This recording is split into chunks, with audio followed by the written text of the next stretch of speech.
بسم اللہ الرحمن الرحیم۔ شروع اللہ کے نام سے جو بڑا مہربان نہایت رحم والا ہے۔ السلام علیکم ناظرین، آج ہم بات کریں گے کہ آپ صلی اللہ علیہ وسلم اور ایک ہرنی کے واقعہ آج میں آپ کے ساتھ بیان کروں گی، لیکن اس سے پہلے اگر ہمارے چینل پر پہلی بار ہیں تو سبسکرائب کر کے بیل نوٹیفیکیشن کو آن کر دیجیے گا تاکہ اس طرح کی اسلامی معلومات کی ویڈیو آپ کو وقت پر ملتی رہے۔ حضرت ام سلمہ رضی اللہ عنہا بیان کرتی ہیں، ایک دفعہ حضور نبی اکرم صلی اللہ علیہ وسلم ایک صحرا میں سے گزر رہے تھے۔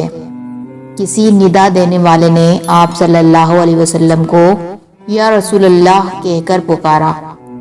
آپ صلی اللہ علیہ وسلم آواز کی طرف متوجہ ہوئے، لیکن آپ صلی اللہ علیہ وسلم کو سامنے کوئی نظر نہ آیا۔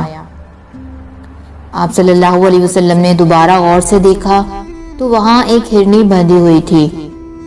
اس نے عرض کیا، یا رسول اللہ، میرے نزدیک تشریف لائیے۔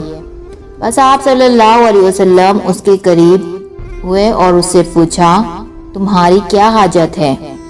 اس نے عرض کیا، اس پہاڑ میں میرے 2 چھوٹے چھوٹے نومولود بچے ہیں، بس آپ مجھے آزاد کر دیجئے کہ میں جا کر انہیں دودھ پلا سکوں، پھر میں واپس لوٹ آؤں گی۔ آپ صلی اللہ علیہ وسلم نے پوچھا، کیا تم ایسا ہی کرو گی؟ اس نے عرض کیا، اگر میں ایسا نہ کروں تو اللہ تعالیٰ مجھے سخت عذاب دے۔ بس آپ صلی اللہ علیہ وسلم نے اسے آزاد کر دیا۔ وہ گئی، اس نے اپنے بچوں کو دودھ پلایا اور پھر واپس لوٹ آئی۔ آپ صلی اللہ علیہ وسلم نے اسے دوبارہ باندھ دیا۔ پھر اچانک وہ اعرابی جس نے اس ہرنی کو باندھ رکھا تھا متوجہ ہوا اور اس نے عرض کیا، یا رسول اللہ، میں آپ کی کوئی خدمت کر سکتا ہوں؟